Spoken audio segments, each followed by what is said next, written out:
Okay, for this live stream, we're going to go over the idea of poverty and its actual causes and what can be done with it. Now, for poverty, we need to understand on the actual inputs of the actual economy and what actually causes the actual different income levels. Basically, the more work one does with it, the more the on the input level, the more outcome the person's going to get in on the output. This is basically the whole thing in which happens now. Now you might see a little bit of a different outcome when we're talking about entrepreneurship, because the fact is there is a certain risk factor that comes along with that. So the risk factor is going to be different. But when we're talking about normal labor-based work, this is going to be uniform. And the more you work with it, the more you're going to work up the levels. So the idea of poverty does fall within these realms. Now, what actually causes poverty? What causes people to have less, or should I say, what causes people not to meet the basic standard of living that would be required for a certain region? And this is what needs to be discussed. And what we fall back every time to is government intervention, or the unwillingness to actually get up to the level that they need to for what they feel is a proper output level for them as an individual. And this is the case every single time. It's basically one or the other or both. Now there are the individual cases of individuals on disability that are unable to work, and those are special cases. But when we're talking about the actual cases of healthy individuals that are in poverty, those are 100% the cases, and you cannot state it outside of those. And I'm sorry, but for those who are stating from socialism, for these people, these intellectuals who love socialism, this is the actual case. So this is why when we enter into socialism, things only get worse. And this is why we see in Venezuela, or when we look at all these other systems of socialism and communism, things always get worse. And it's not that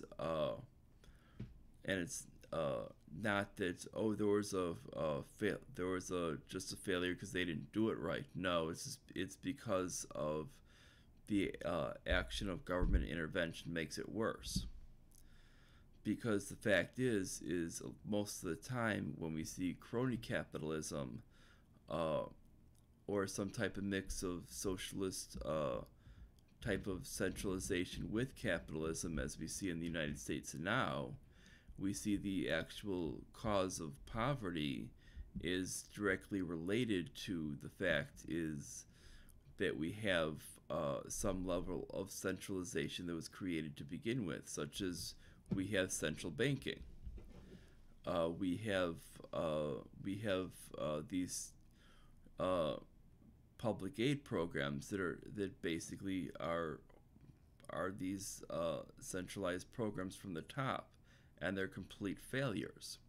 So this is what happens when you get more government intervention, and the more intervention we see, the more likely you are to see higher levels of poverty within the country. You'll also see this when they start to and this is also the intervention on other things, such as they'll start to intervene on crop prices as well, not just domestically but also globally.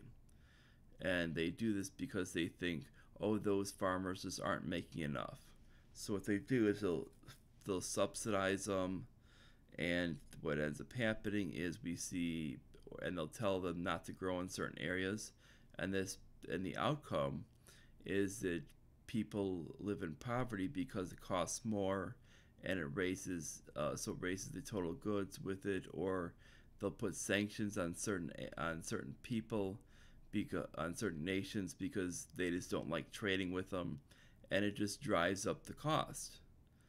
And they might say, oh, we don't want to trade for these goods, we want to trade for those goods, and it ends up being a factor of, well, we want to buy these type, like, let's say on sugarcane, we want to buy sugarcane from these areas. We don't want to buy them from overseas. So what they do is they basically subsidize stuff, and they'll put tariffs on other areas. So what ends up happening is we end up paying more for sugar than any other country in the world, and it ends up costing us 5 times the amount for sugar. Well, when we actually have to do any cooking or baking or any of these things, or actually just consume food, guess what? We're going to basically pay a lot more for our food because of this. Because sugar is considered a major staple from sugarcane. Doesn't matter if we go to beet sugar is going to be the same thing. And you're going to find the same outcome. It doesn't matter where we look at it, and it comes down to the whole thing of there's a lot of cronyism, and you're going to notice it comes out of government intervention. And if you start looking at the Department of Agriculture, you're gonna find that when it comes down to food, and food's just one aspect.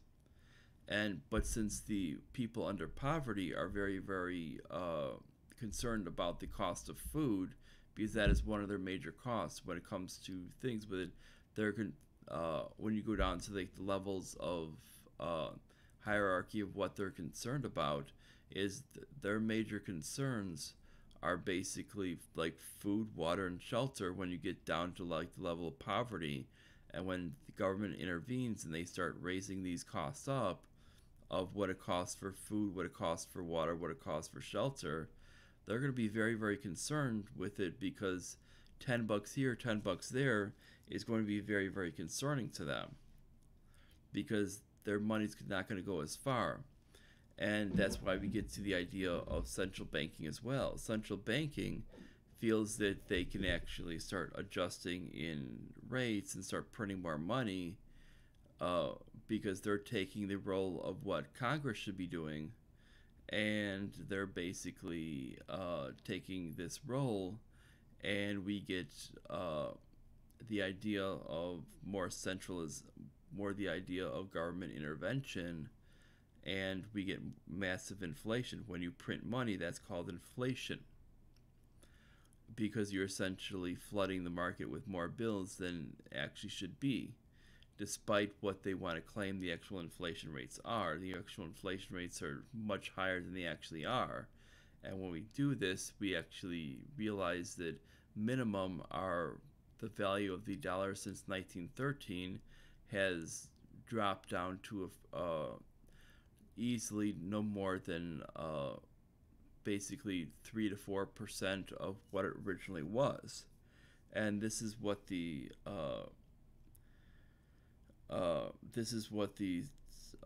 Federal Reserve has done, our central bank. So if we're talking that's if we ask if they've done their job, well, they have not done anywhere close to their job. And when we ask why there's poverty, and why there's a certain level of poverty, we should be asking, why do we even need all this centralization? Why do we need all of this public and foreign aid? We need to start asking, what's with the actual massive growth on government? What's the actual role of government to begin with? If we look at the levels of poverty and the function of government previous to this point of the progressive era, which is where we started seeing the expansion of the centralization of government to a high degree, you would actually see it was a lot better for people because the actual costs would actually go within scope of the actual government itself, because the way food would be priced within the actual way the market was working, and this is the way things need to work, as the currency was actually based on gold and silver specifically. And when you have that, you'll see that people end up making what they would earn, and it would be and they weren't as susceptible to this and to the actual inflation previous to this point, which meant that when they were actually earning money and when they were able to actually create some type of wealth for their family, and it wasn't their basically we weren't seeing people that were living week to week. This just didn't happen previous to that point. That just wasn't a factor. People that were even considered under poverty would never have been seen living week to week. That just wasn't a way of life before that point. Now we see people living week to week, hoping that their next check comes early enough, and that shows you that something's wrong with government intervention. And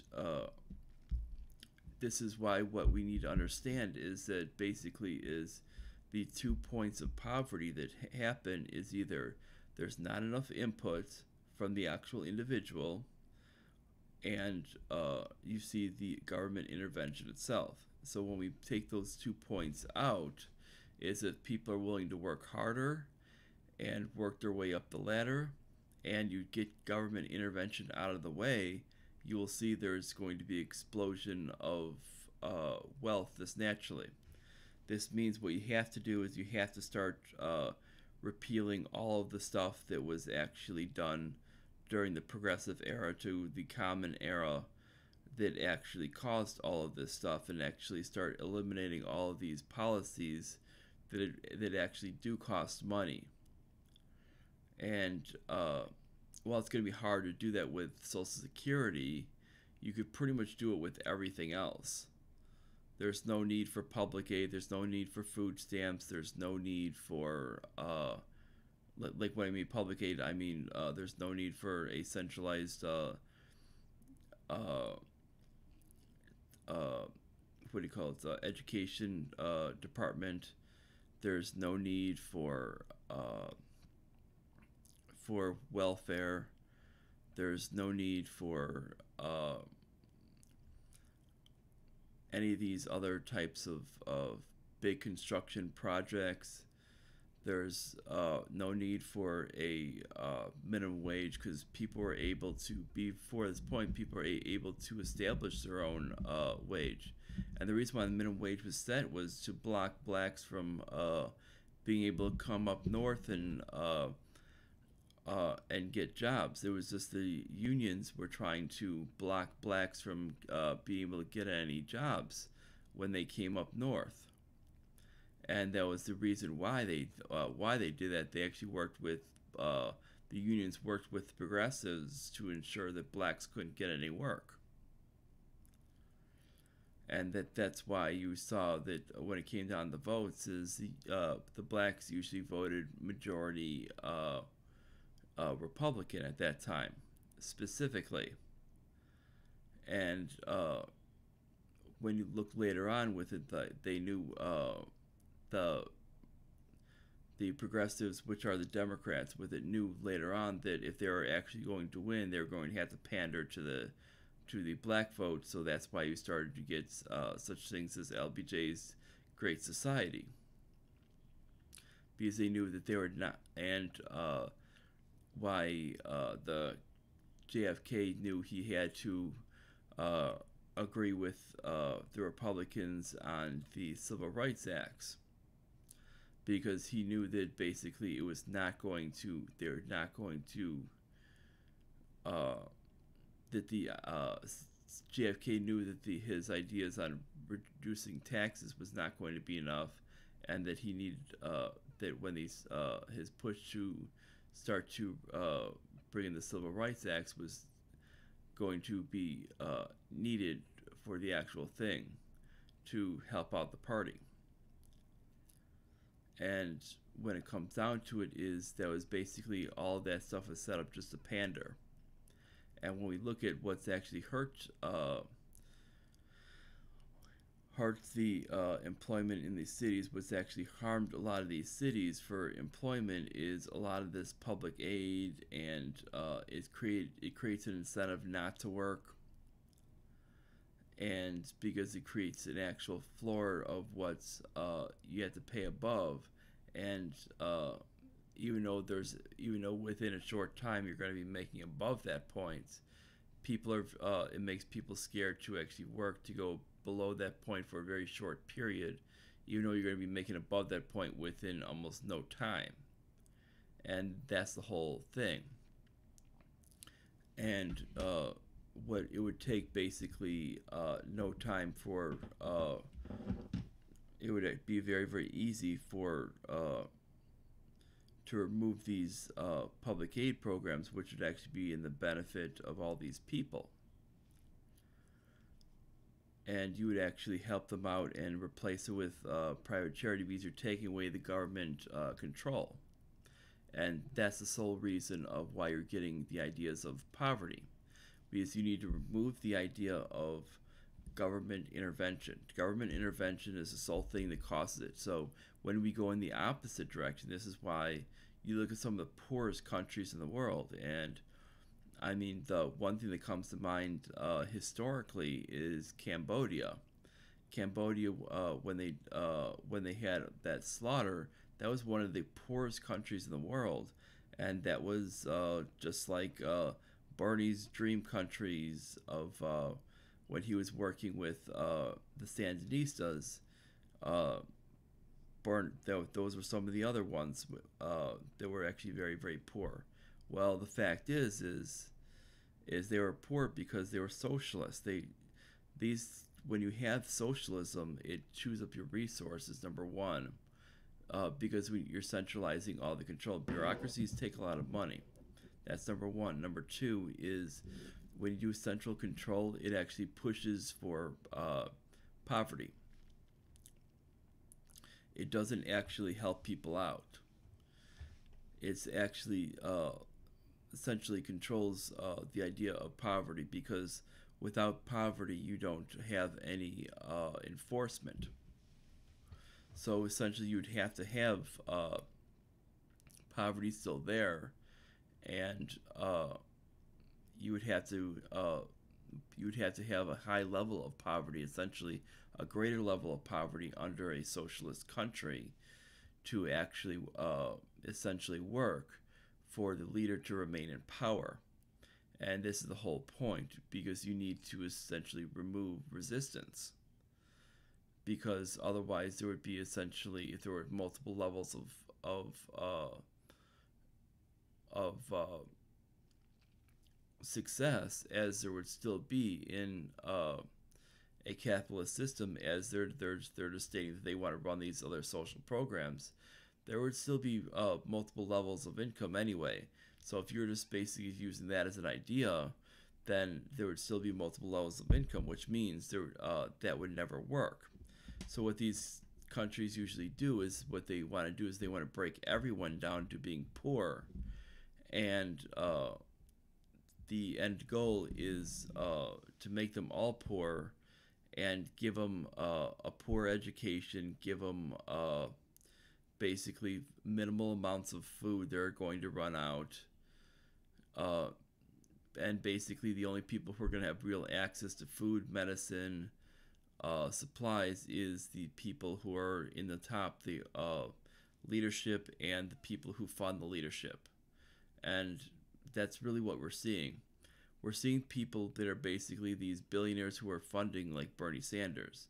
And this should be a key with how we see the systems is when we look at how poverty should be handled is you need to eliminate the central control of government and the intervention of government, because if we want to eliminate poverty to its greatest deal and actually understand where it comes from to its to what actually makes poverty a negative thing and not necessarily a positive thing for making people want to move up the ladder, but something that's actually negative influence on the actual system, then we need to then this is the actual system. Then you have to look at this and actually eliminate the government influence over the economy, because that's what's doing it.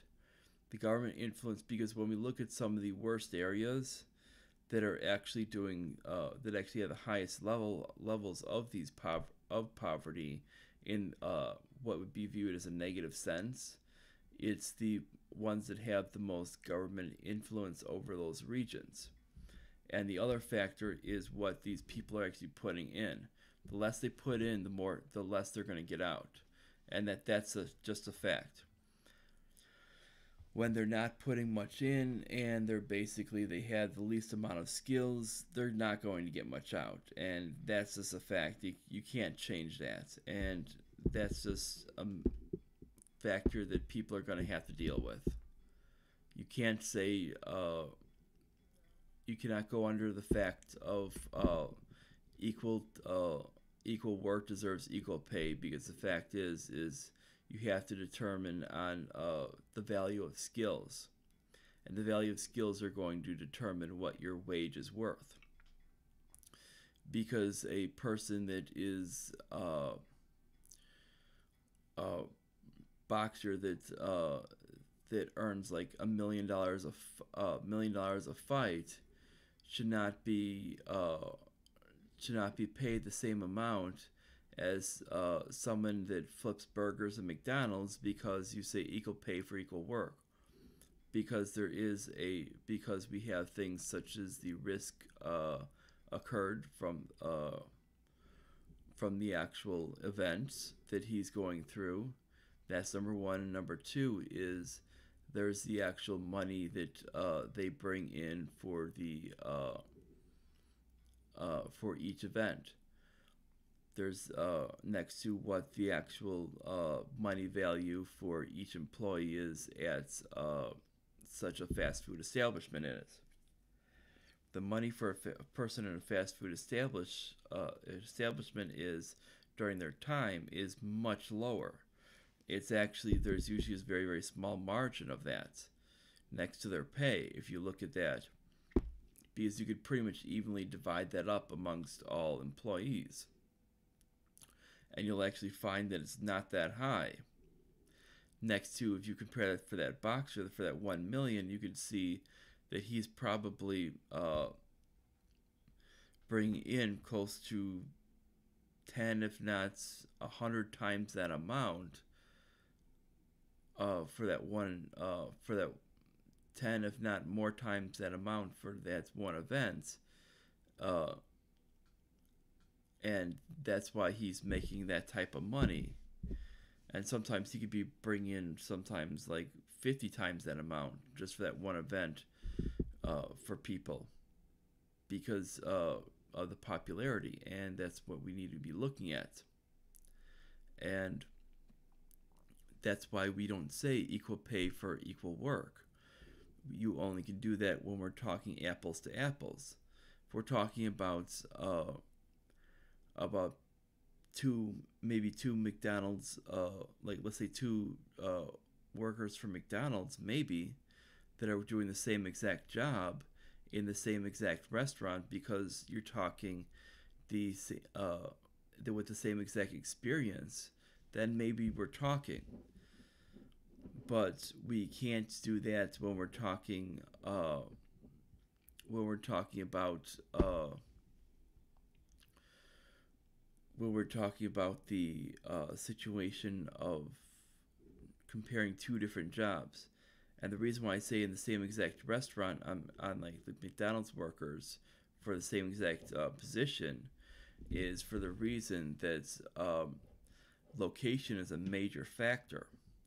Because if you look at different locations, sometimes a different location will change the output of workers. Where one location might be a lot busier, and it changes the actual situation. Another You could be looking at another location in a different state where the actual cost of the other state is completely different. I mean, if you look at like let's say Manhattan, a McDonald's in Manhattan is going to be a lot different than a McDonald's in out in the middle of West Virginia. I mean, there's going to be a complete difference in cost. You can't say for those people out in the middle of West Virginia that they should be paid exactly the same, because there's a lot of difference in cost, and that's absurd to actually make that argument. And this is why we actually make these statements on poverty. And what needs to be understood is that this is how we make our judgments on poverty, and we can't just make these blind decisions on emotion. They need to be rational decisions. This is where people go off the handle and they make decisions on emotions, not rational decisions on facts. And when we want to actually make real decisions, we need to make rational decisions on facts. I know it'd be lovely to help all these people who are on the lower end of the economic ladder, but we need to look at how do we actually fix the actual problems economically that we're currently in. And this is the whole point, is when we view this, we need to view it in a very, very sensible way. We need to view this as we have a problem that's created by government intervention, and that government intervention needs to be eliminated because it's causing disparities in price. And when we have these disparities in price, they need to be eliminated. And those price changes that are being caused because of certain panderings from region to region need to be eliminated. And from point to point of each one of those things that need to be eliminated, I think that what we're talking about is that it would be understood a lot better when people see that all of these areas of government intervention basically cause it.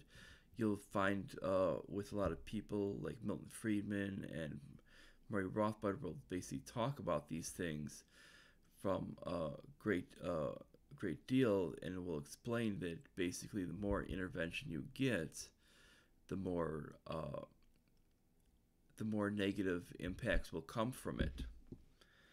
And it's that this is where you show a difference from poverty. And then when you look at and then even Milton Friedman goes into how location is even a different factor on poverty, because the fact is what actually impacts it, and that's what needs to be understood, is location is not always equal. And when we have personal decisions, we need to understand that each personal decision is going to affect differently. We have choices what we make. We can either A, let a third party decide for us on all these decisions, or decide for ourselves. Now, if we decide for ourselves, we're going to incur a lot more risk. And the more we decide for using a third party to do these things, is going to cost us a lot more. Such as if we purchase a house. This is one major thing that people don't look at. When we purchase a house, we have the option of paying outright in cash. This will be a lot cheaper for us to do, such as, let's say, a $100,000 house. You purchase in cash, it will cost you $100,000 total. Now, if we equate that out to what would be a 30-year loan, we're talking probably about, what's that about?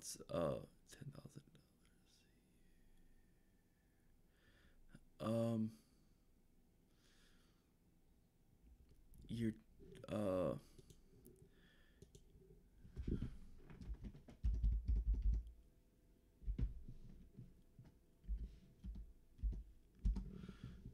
you're talking about $278 a month.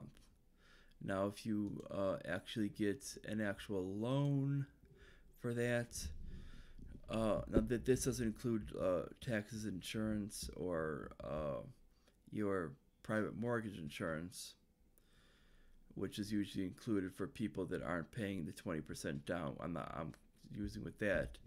This is where we look at that, and we're talking that loan is probably on an average year going to go up to about $833 a month. Now, this is where we talk about where we go from that small amount of $278 a month averaging out when you actually paid in cash or whatever form of money you had to actually buy it outright, not using a third party, to actually going to the third party to get that loan. And that's just one thing when we look at the idea of insurance.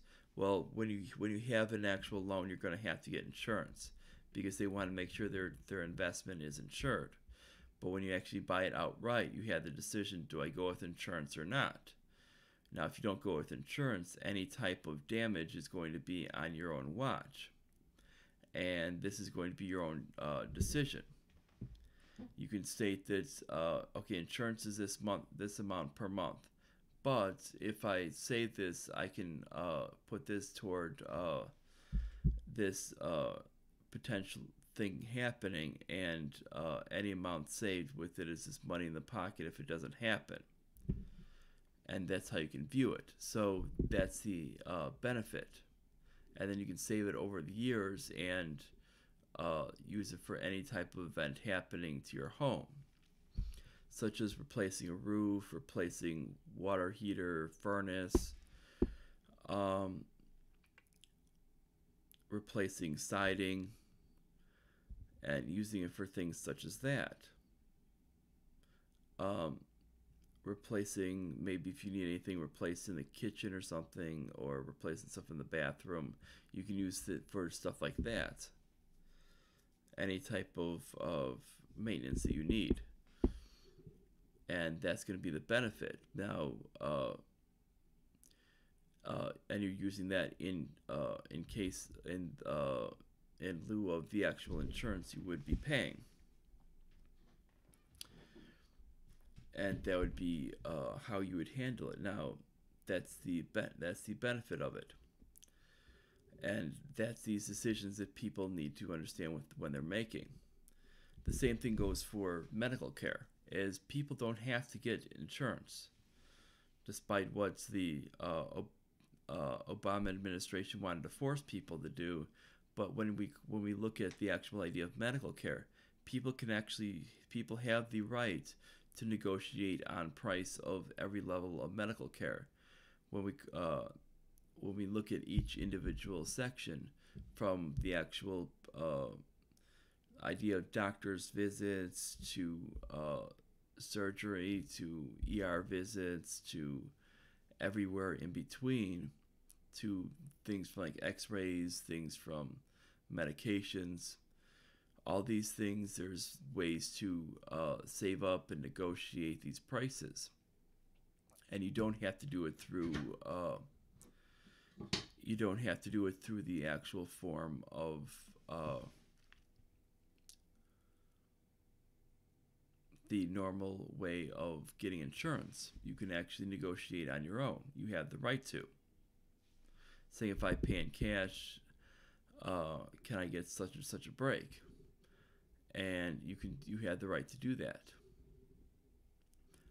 And you could probably work out deals with most of these people. Now pharmaceutical is going to be a little bit harder, but when it comes to most of these other ones, you could probably do it with it. But there are pharmaceutical breaks when it comes to people paying, and you could probably get a break in most of these things. Now we see most of these things are higher because of government intervention, because of that, and we could see that it could actually be a lot lower if government didn't intervene. And and there's a lot of people that are tied to the hip with these different pharmaceuticals like Cory Booker. And when we look at this with it, we'll see that it's basically that there's a lot of different.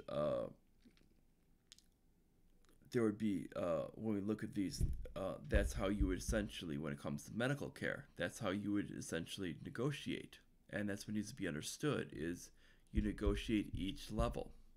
You say, hey, I want to negotiate for this. I want to negotiate for that. Negotiate for this. Negotiate for that. And that's how you would do this for each individual part. And you would actually save up your money to do this at each individual point.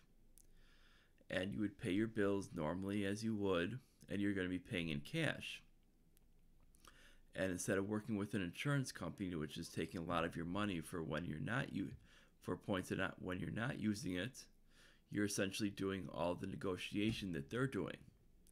And that's the difference. Instead of being limited on all the stuff and having to wait for authorization, you don't have to do that. You essentially are doing things all on your own. Now you're incurring 100% of the risk, and that's the big difference. And this is where we get to the point of how much risk are you willing to incur. And when you're willing to incur 100% of the risk, you can actually save a great deal of money.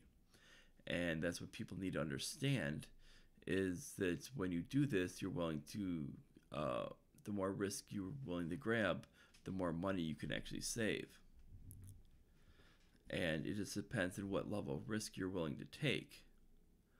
And that's the whole point. And when people are looking at it, now that's what impacts poverty a lot of times as well, is a lot of times they're not willing to look at taking these high-risk situations. They want the easy solutions. They're looking for government health care with it. They're looking for free food. They're looking for free housing. And the more these things with it, when you start adding on, when it says government this, that adds on to your taxes. And it adds on to everybody's taxes, so everybody pays more, and it's more intervention, and that makes the actual government grow bigger, which means there's going to be more intervention, which means things cost higher in the actual store because there's more intervention in each one of these things, and the actual medical care goes up because there is no actual counter on medical care. There is no counter on the housing market. There is no counter on any of these markets. So, or it's very, very heavily limited because of this, and it causes massive spikes because it's artificial form. And when they talk about, oh, why am I in poverty? Well, because of all of these government interventions. And that's where we get to that point. So you're basically, the more you're requesting is quote unquote free stuff, the bigger hole you're digging yourself. And the more independent you are, the less in poverty you are likely to be. And that's the whole point. It might sound counterproductive, but it is actually the truth. When we look at the reason why we know this is because if we look at countries such as Hong Kong and Singapore, their levels of people in poverty are so low it's not even funny. People are actually living so high in the hog. It's basically showing that when they have very, very limited government action, that it leads to people being able to be in such a limited class of poverty because of that. And when we go in the opposite direction, we'll see that it's actually a direct cause of that. And it leads us to believe that when we have these people that are actually going in the opposite direction, trying to and trying to basically add these things, thinking it's going to help them, and it doesn't in the end. It's basically digs himself a bigger hole. That's why what you want is you want less government intervention, so you have more freedom. The more freedom you get means the less likely you are to be in poverty, and that's why we want that out there. And because obviously is everybody wants people out of poverty, except for those who want power, like those like AOC, Bernie Sanders, Kamala Harris, Amy Klobuchar, Kirsten Gillibrand, all these people like that want power. Basically, is beyond those ones with it. Basically, we're talking that's when it comes down to it is that's why when we start talking about going, the idea of a less intrusive government is much better. And you want to get government completely out of the way, and you don't want them intervening in any type of step. If you can actually get rid of these departments completely, it would be most beneficial to the impoverished, and let the actual local communities handle the problem through charity with that, and inform them that basically the more they input into the system, the better, because that's how you create a system without poverty, because you're going to find that they're going to be a lot wealthier, because we don't need government intervention. Intervention is only making the situation 10 times worse than it really needs to be. Now, if you like this, like, subscribe, share on social media to all your friends and everybody else, and click that notification bell. And I'll see you guys later. Bye, everyone.